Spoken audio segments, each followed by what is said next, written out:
Hey everyone, I have so much exciting content for you in the months ahead, but as my subscribers know, I'm a super slow uploader and today's video is a perfect example of how I'm constantly battling a backlog.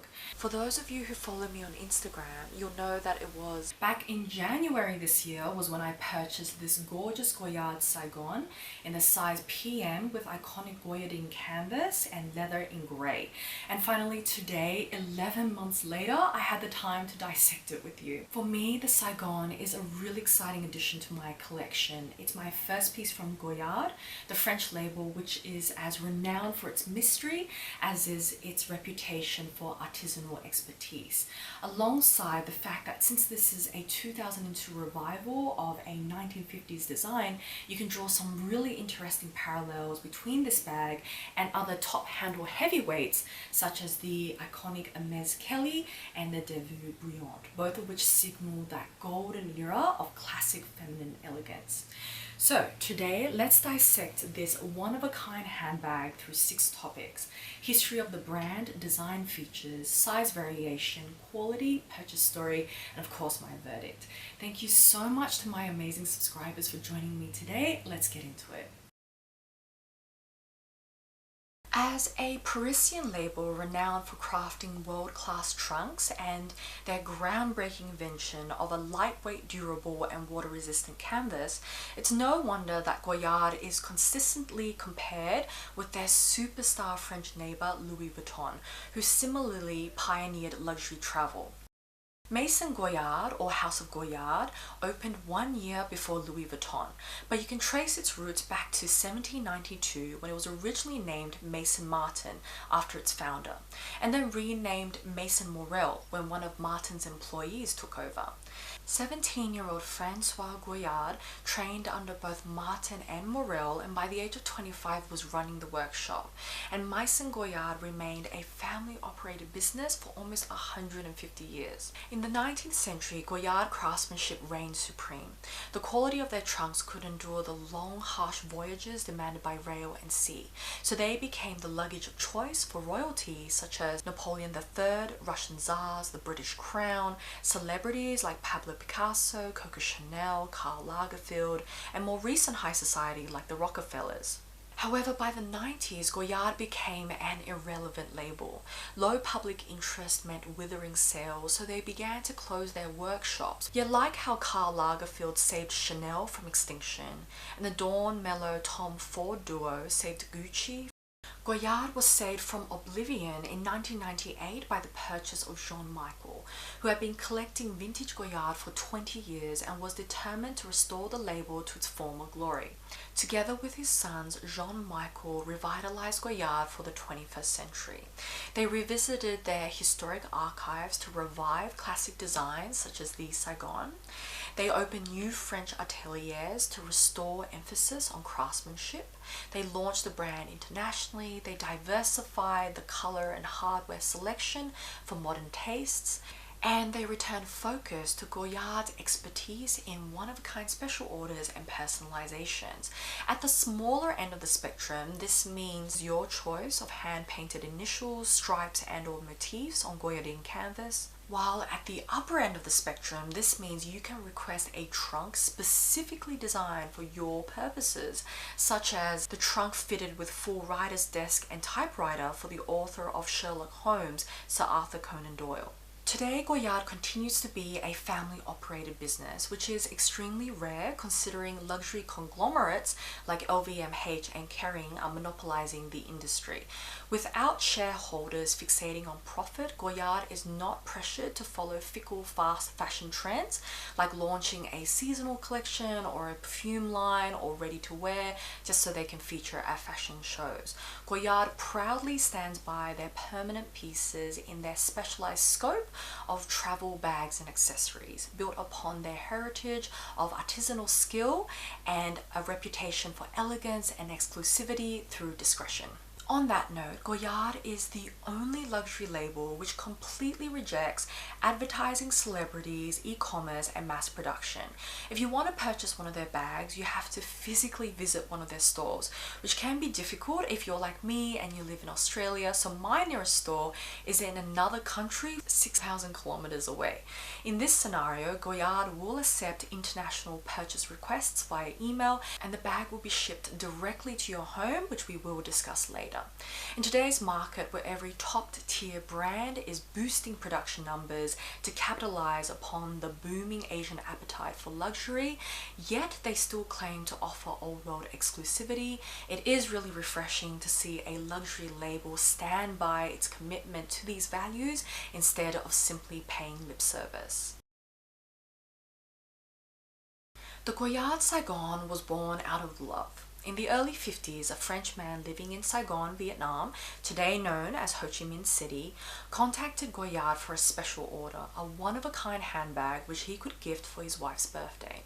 Fast forward almost 50 years, and in 2002, this historic design was pulled out of the archives, updated and re-released, now forming part of Goyard's permanent collection. When you view the Saigon against other classically feminine top handles of the time, you can see the persistent Art Deco influence through their shared silhouette. As per the design movement's focus on clean modern geometry, all three bags feature a simple yet striking trapezoid. Today, the trapezoid persists as the convention for top handle bags, and it's no wonder, considering the wider base is pragmatic for maximizing carrying capacity, while the dramatic tapering creates these strong lines perfectly balanced and contrasted against that curving top handle embellishment. The result is an architectural bag which is equal parts masculine and feminine, a complex fusion of formality and elegance which you miss if you opt for a simpler silhouette. However, the Saigon does set itself apart in its purposeful rejection of central hardware, which under the Art Deco design philosophy of the time was a celebrated architectural feature, as you can see through the prominent clasp designs of both the Kelly and Brillant. Considering the client lived in tropical Vietnam, perhaps that's why Goyard decided to omit the hardware, as it's prone to tarnishing in humid climates, especially when it comes to a clasp which is constantly exposed to your skin oils. So Goyard's solution instead is 3 pieces of overlapping and interlocking leather which fold neatly like origami. Another Art Deco trait was diverse materiality, which creates drama through contrast, and perhaps that's what influenced Goyard's decision to proudly showcase beechwood with silver tone rivets alongside canvas, alongside leather, not to mention their signature mustard cotton twill as the interior lining.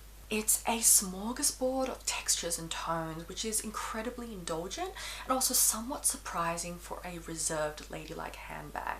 Of course, the other significance of the beechwood is that it references the Goyard's family origin as log drivers transporting firewood from their hometown of Clemency to Paris. This symbolism continues in the design of the iconic Goyardine coated canvas. The dots reference logs and are grouped into a Y formation as per the central letter in their brand name. Made of a mix of cotton, hemp and linen, Goyardine is known for being water resistant, scratch resistant and lightweight, which is exactly the type of inbuilt protection you want on your very expensive handbag. On top of that, they reinforce corners with an additional layer of leather protection. It's interesting to note that the Saigon is constructed with cellier stitching, just like what you see on my Hermes Kelly. This means the stitches are visible externally and edges are sealed, together creating striking lines which emphasize the bag's rigid structure and sharp tailored silhouette. On the other hand, my Brillant was constructed with retourne stitching, which means that the bag was turned inside out during production so that all stitches are concealed within. There's visible piping along the bag edges, and this shapes a softer, relaxed appearance. Another similarity with the House of Hermes is that Goyard also uses saddle stitching, which can only be done by hand and results in the highest quality of stitches available in leather. Traditionally used by saddle makers, it creates 2 rows of stitches in a single row of holes. Combined with the cellier structure, it's the perfect way to showcase Goyard's precision in artisanal detailing. Turning to the interior, which is conventionally leather, as you can see in my Kelly and Brillant, Goyard's decision to use yellow fabric results in a bright internal volume and keeps the bag lightweight. In terms of organization, the Saigon is more primitive with only an open back pocket, while the Kelly and Brillant offer zipped pockets combined with open slots along the front interior panel. All three bags have feet, which is essential on an expensive top handle. Finally, the Goyard logo is imprinted externally on the leather base and internally along the top edge of the rear panel. The Goyard Saigon is offered in 3 sizes with 2 variations for the smaller size, probably inspired by the current market demand for micro bags. The Soft Mini is the only model to be offered with rotund stitching, and the result is a cute chubbier bag which appears softer and more casual in appearance. Note, it does not come with feet and that signature beechwood vertical trim. On the other hand, the Saigon structured with cellier stitching is available in Mini, PM, which is the size I have here, and MM, with the proportion of the beechwood trim shifting accordingly between the sizes. Despite the differences in stitching and wooden details, the Mini structured shares the same dimensions as the Mini soft. Meanwhile, the PM shares the 28 cm width of the Hermes Kelly 28, but has a shorter body by 2 cm, which you don't immediately notice since the Saigon handle is of a higher proportion. Note they share the same bag depth of 12 cm. The MM again shares the same width as the Kelly 35, but is 1 cm taller and 3 cm deeper in comparison. And in Hermes fashion, even offers a zipped back interior pocket. In 2015, Goyard introduced an optional adjustable shoulder strap for the Saigon, which you can purchase anytime as a separate add-on accessory. Unfortunately, my Saigon did not come with this feature. So originally, my plan was to borrow my Hermes Kelly detachable shoulder strap and still model this on the Saigon so I could give you an idea of how it looks on my shoulder or crossbody. However, it turns out that the chunky handle hardware prevents any delicate clasp from latching on. So if you want the option of hands-free, you will have to seek a genuine Goyard strap as it's a custom solution. At the very heart of Goyard is their dedication to artisanal craft and loyalty to their heritage. I'm glad to say that both house assets are proudly on display in the making of the Saigon. While the Goyard canvas is no longer hand-painted but rather mechanically etched and printed, the iconic pattern has this 3-dimensional texture which catches the light and animates the surface. Unlike other coated canvases like Gucci, where you can see the fabric weave, or Louis Vuitton, where it can feel a little bit plastic at times, the Goyard canvas on the Saigon looks and feels like leather. Goyard's decision to craft the top handle out of beechwood allows this eye-catching material to take center stage, which in turn is a celebration of their proud family history and their unique skill set. The wood feels smooth and snug in your palm, with a complex tapered profile that is specifically designed to mold to your grip. Silver tone hardware complements the understated elegance of the light beechwood. Unfortunately, I don't know what the underlying metal is, so if you do have this knowledge, please share in the comments below. But I am glad to say there are no signs of tarnishing on this bag. All the hardware looks shiny, like new, and is even free of micro scratches. When it comes to showcasing artisanal expertise, look no further than Cellier Construction, which proudly announces the precision of each hand stitch. Even across different materials and multiple layers or along edges, the stitches are perfectly aligned and tidy.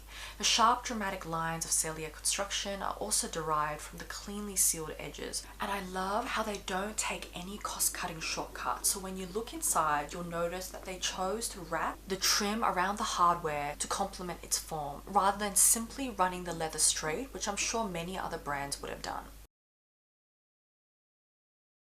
Although Goyard does not offer e-commerce and does not list their prices online, you can complete their online form for distance sales, which will be answered by your nearest Goyard store, which in my case was the Singapore branch.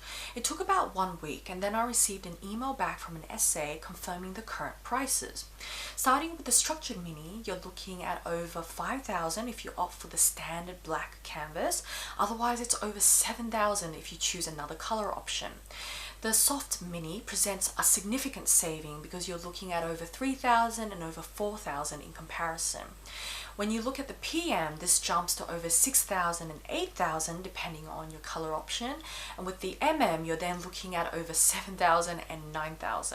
On top of this, it would cost more than $250 for shipping to Australia, and you need to factor in customs import tax alongside the possibility of international bank transfer fees, because Goyard only accepts payment direct into their bank account, not any credit cards, which I found very unusual and very inconvenient for today's online shopping climate. As my subscribers know, I'm a proud luxury bargain hunter and I would never pay those staggering prices.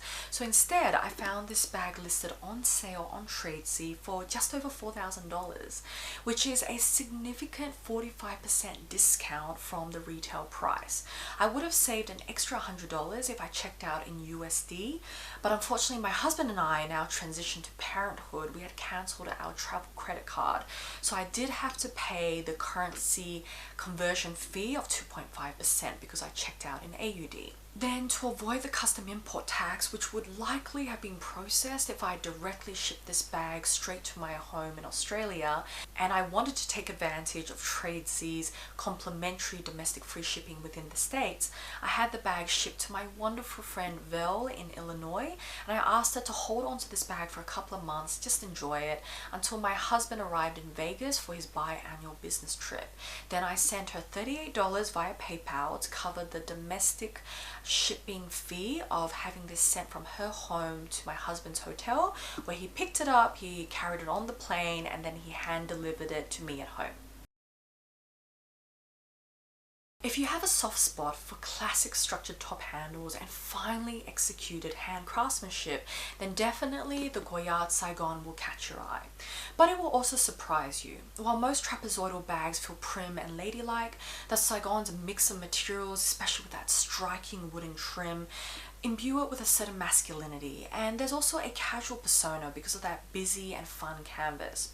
Most bags that cost nearly 10 grand attract a spotlight wherever they go, but Goyard's discretion means that the Saigon will likely remain a well-tailored secret, respected for its removal from excessive gaudy branding. There's a reason why convention works, so while the Saigon is unique and bold in its design and detailing, I do believe you might face some new issues with this bag which you don't encounter with more traditional top handle designs.